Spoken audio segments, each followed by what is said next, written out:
At the 2014 Electronic Entertainment Expo, the game studio Ubisoft debuted a trailer showcasing the cooperative mode in their upcoming game Assassin's Creed Unity. One thing viewers quickly noticed about the trailer was that all the assassins in it were male. I can't believe I'm going to put myself through this bullshit. Here we go.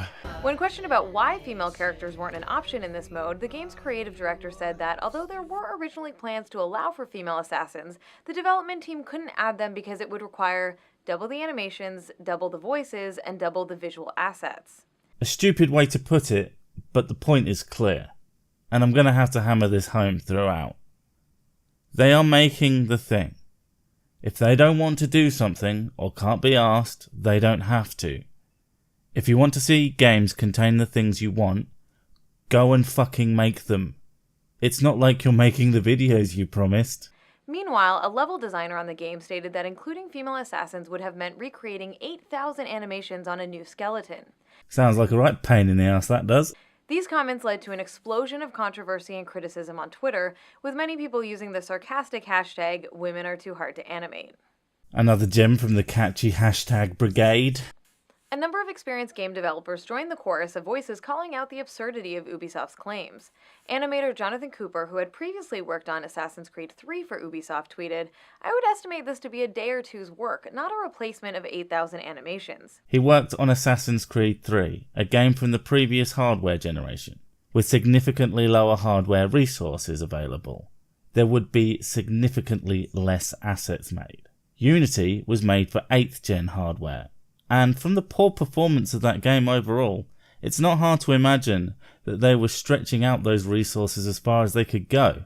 But yeah, it would totally have taken the same amount of work, you fucking cretin.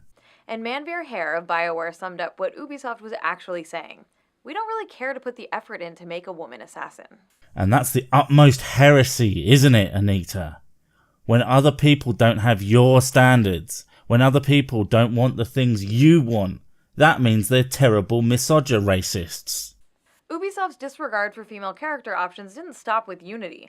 Also at E3 2014, the director of Far Cry 4 admitted to a similar issue with that game's online co-op mode, saying, "We were inches away from having you be able to select a girl or a guy as your co-op buddy." Again, the excuse for why this option wasn't available was that it would be just too much work. I find it hilarious that you will shame people for not wanting to put the work in for something you want. But you yourself can't be asked to finish the work you have been paid to do.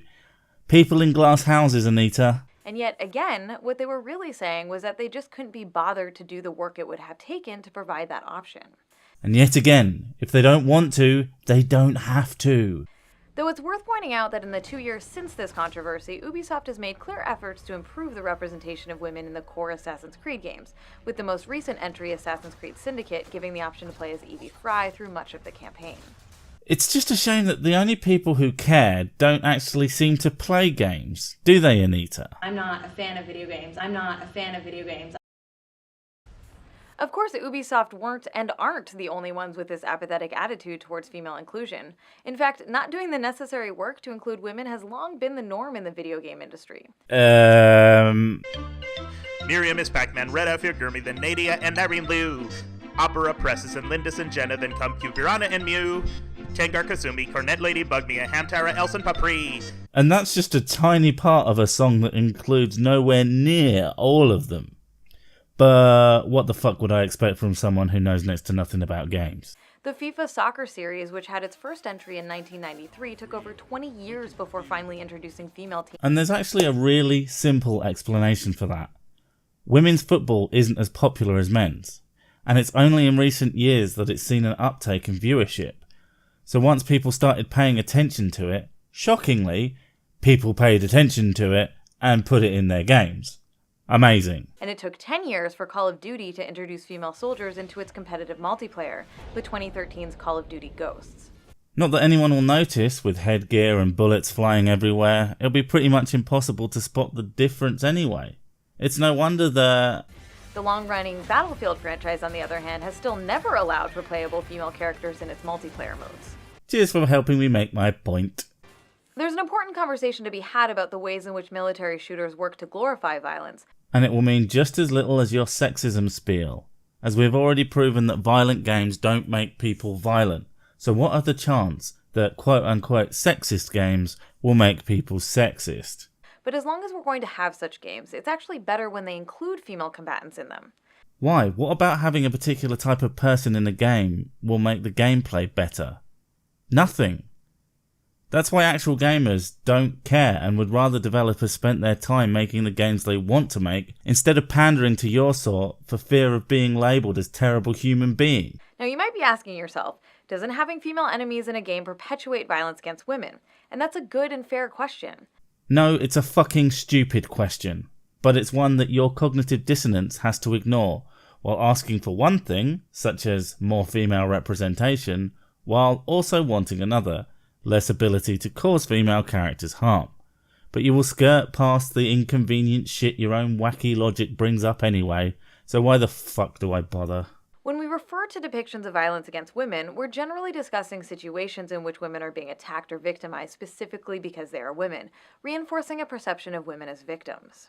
I'm sorry, tell me again all the games where that is the case, because I'll bet any examples you come up with are actually because those people are important to another character, and not because they are women. Such scenarios are very different from those in which women are presented as active participants. In the Street Fighter games, for instance, when Chun-Li and Ryu fight each other, this isn't considered violence against women because the two characters are presented as being on more or less equal footing, and because Chun-Li is an active participant who isn't being targeted or attacked specifically because she's a woman. Still waiting on those examples. Similarly, the waves of male attackers players face in so many games are typically not passive victims. They are active participants in the conflict, and importantly, the violence against them isn't gendered. Players fight with them because they're on the opposing side, not specifically because they are men. No shit, Sherlock. Unfortunately, when female combatants do appear in games, they're often presented in sexualized ways which inevitably lend the player's attacks an air of gendered violence. In Saints Row III's so-called Horde mode, for instance, players must defeat waves of sexualized women, sometimes beating them to death with a large purple dildo. You want to use an optional mode in a game that's about ridiculous humour? I mean, it's called Horde, for fuck's sake. This is not representative of any game but Saints Row. In 2009's game Wolfenstein, the Elite Guard are a special all-female enemy unit whose absurd uniforms sexualize not only the female characters themselves, but also players' acts of violence against them. Oh, a game that's a send-up of silly spy novels and films. You know, the type of media that has characters like these in it. Should they just not use their most absurd features because you don't like it? Or should you perhaps learn a little bit about the world outside of your echo chamber? I think the latter might be good. Similarly, in 2012's Hitman Absolution, the Saints are a special unit of female assassins who wear latex fetish gear underneath nuns' habits. It's a ludicrous design choice that is transparently intended to sexualize these enemies. So in no way would the sexualized dress of a band of over-the-top killers who use fucking bazookas, mind, give them any sort of advantage. And in Metal Gear Solid 4, the Beauty and Beast unit is an enemy group made up of 5 female soldiers that players fight over the course of the game. At certain points during these encounters, each boss sheds her armor and appears as a woman in form-fitting attire. Oh, so funny. Completely covered from pretty much head to toe. Come on, where are the fucking burkas? If players then avoid the Beauty's deadly embrace for several minutes without killing or neutralizing her, the game transports them to a white room where equipping the camera results in the character making sultry poses.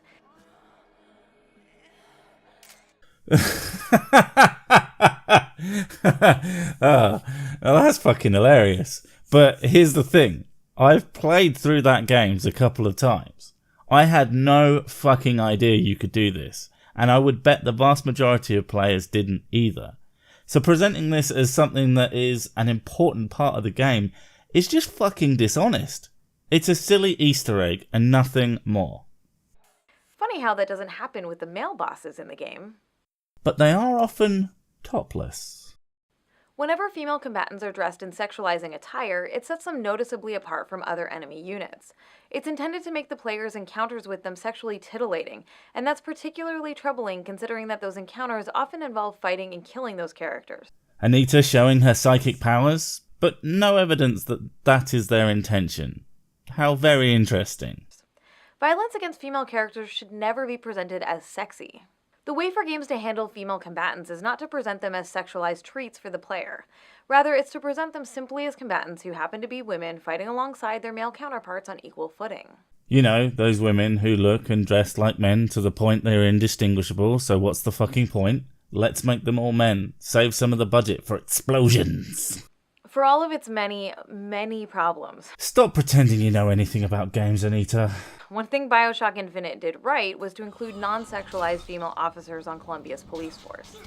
And you know what? After beating that game a few times, I hadn't noticed until you presented it in your video.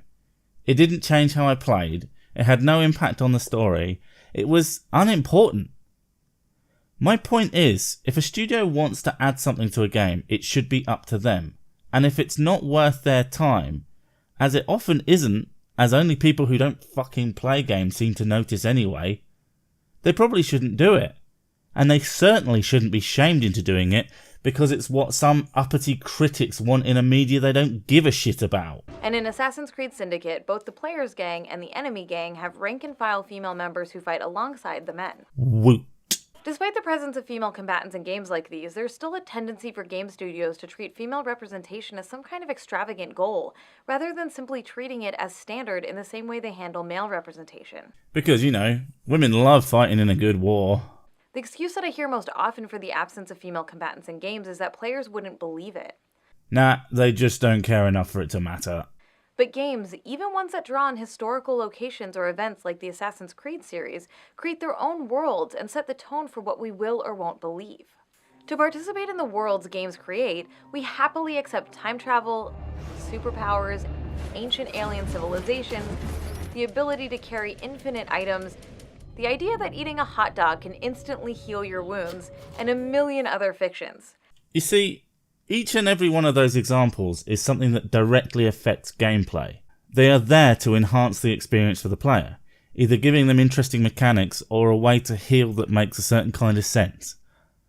I'm afraid to say that adding women to a game will do none of those things, as they are more like a change of skin than anything else. You could replace them with a cube that has a gun glued to it, and the gameplay would be essentially the same. It's certainly not too much to ask that these fictional worlds give us believable female combatants too. It isn't too much to ask, but that's not how you operate. You slander people as misogynists and sexist if they don't toe your line, and do exactly what you want. Nobody would care if you just asked. The media we engage with has a powerful impact on our ideas of what's believable and what's not. Citation needed. Games like Assassin's Creed Syndicate demonstrate that when the existence of female combatants is presented as straightforward, normal, and believable, players have no problem believing it. They don't believe it, they just don't care, or even notice half of the time. They are too busy. Now, I know this is going to blow your mind, but bear with me. Playing the fucking game, Anita. Astonishing. I know. And they shouldn't, since unlike those magical healing hot dogs I mentioned, female combatants actually exist. At the very end of the video, you say something that actually seems to be true. But in what numbers? If it were half, I would think your whole thing had a point. But it isn't. There's a good reason that the stereotype of men being fighters exists. It's the same reason there's a certain type of man who goes out on a Saturday night to get into a brawl. It's called testosterone, and men have more of it than women. And we're done. Right, that's it. Thank fuck.